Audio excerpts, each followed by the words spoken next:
Hello சுட்டீஸ், எல்லா பேரும் எப்படி இருக்கீங்க? நல்லா இருக்கீங்களா? எல்லா பேரும் நல்லா இருக்கீங்களா? சொல்லுங்கள், நல்லா இருக்கேன்னு நம்புகிறேன். சரி, இன்றைக்கி நம்ம என்ன கற்றுக்க போகிறோம்? நீங்களே சொல்லுங்கள் பார்ப்போம். ஆல்ஃபபெட்டில் டி. ஆல்ஃபபெட்டில் என்ன கற்றுக்க போகிறோம்? டி. நம்ம ஏற்கனவே என்னென்ன லெட்டர் பார்த்துருக்கோம். ஏ, பி, சி. இப்போ பார்க்க போகிறது என்னது? டி. ஓகேவாம்மா? என்னென்ன கற்றுட்டு இருந்திருக்கோம்? ஏ, பி, சி. இப்போ பார்க்க போகிறது டி. சரியா? நம்ம டி பார்த்துருக்கோம். இது என்னது எப்படி எப்படி எழுதலாம் அப்படின்றத ரிமைனிங் பார்க்கலாம். அதுக்கு முன்னாடி ஏ வர சி நம்ம பார்த்துருக்கோம்ல, அதை கற்றுக்கிட்டு இருந்திருக்கோம்ல, அதை ஒரு தடவை ரீகால் பண்ணிக்கிடலாம். ஓகேவா? ஏ எப்படி போடுறது? சைடில் ஒரு கோடு, இந்த சைடில் ஒரு கோடு, நடுவில் ஒரு கோடு. இது என்னது? ஏ. மறுபடியும் சொல்கிறேன். என்னது? சைடில் ஒரு கோடு, இந்த சைடில் ஒரு கோடு, சென்டரில் ஒரு கோடு. இது ஏ. Next one B. பிக்கு ஒரு கோடு, மறுபடி ஒரு வளைவு, நெக்ஸ்ட் ஒன் மறு வளைவு. இது பி. நல்லா கவனிச்சுக்கோங்க. இன்னொரு தடவை சொல்கிறேன். ஒரு கோடு, நெக்ஸ்ட்டு ஒரு வளைவு, அதுக்கடுத்து ஒரு வளைவு. இது பி. அடுத்தது சி. சியில் எதை ஞாபகம் வச்சுக்கிற சொன்ன ஞாபகம் இருக்கா? நிலால பாதி. சரியா? நிலால பாதி, அதை ஞாபகம் வச்சுக்கோங்க. சரியா? இது சி. நெக்ஸ்ட் ஒன் நம்ம பார்க்க போகிறது டி. டி நான் ஏற்கனவே சொல்லி காமிச்சிருக்கேன். என்னது? ஒரு கோடு. இங்கே அதே மறுபடியும் நான் போட்டு காமிக்கிறேன். ஒரு கோடு, அதுக்கப்புறம் டி. இது என்னது? 4 லெட்டர்ஸ் நம்ம இப்போ பார்த்துருக்கோம். ஏ, பி, சி, டி.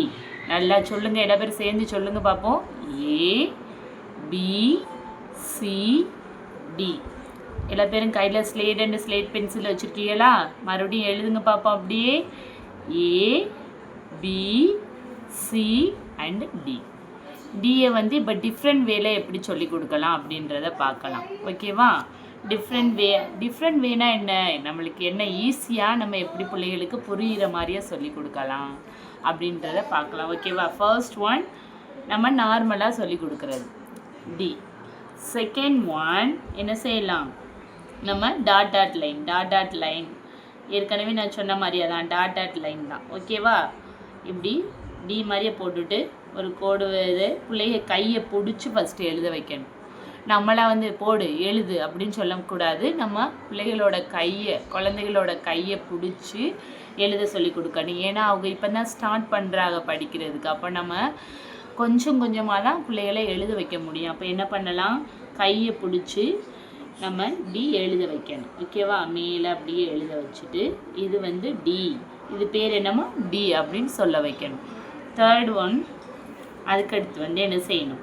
நம்ம உள்ள ஸ்கெட்சு கொடுக்க சொல்லலாம், இல்லைவிட்டா அது மேலேயே எழுத சொல்லலாம். இந்த இது ஓகேவா? இந்த டைப் எப்படி போகிறேன்னு பார்த்துக்கோங்க. சரியா? அந்த இது மாதிரியாவே வளைவு மாதிரியாவே போட்டு என்னது டிஃப்ரெண்ட் வேல நம்ம எழுத சொல்லலாம். இங்கே பாருங்க, உள்ள நான் எழுதி காமிக்கிறேன் பாருங்க.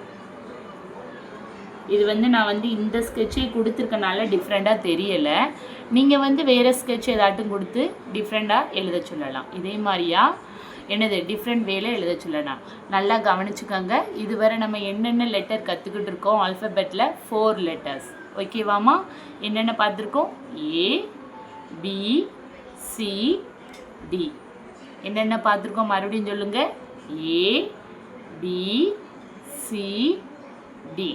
ஓகேவா? இதுவரை 4 லெட்டர்ஸ் படிச்சிருக்கோம். 4 லெட்டர்ஸே நீங்கள் எழுதி பார்த்தா தான் நம்மளுக்கு என்னது மெமரி ஆகும். அதை எழுதி பாருங்கள். இதே மாதிரியா என்னது டிஃப்ரெண்ட் வீடியோஸ் உங்களுக்கு வேணும்னா நம்மளுடைய சேனலை லைக் பண்ணிக்கோங்க, சப்ஸ்கிரைப் பண்ணிக்கோங்க. ஓகே சுட்டீஸ், பாய். நெக்ஸ்ட் வீடியோவில் மீட் பண்ணுவோம்.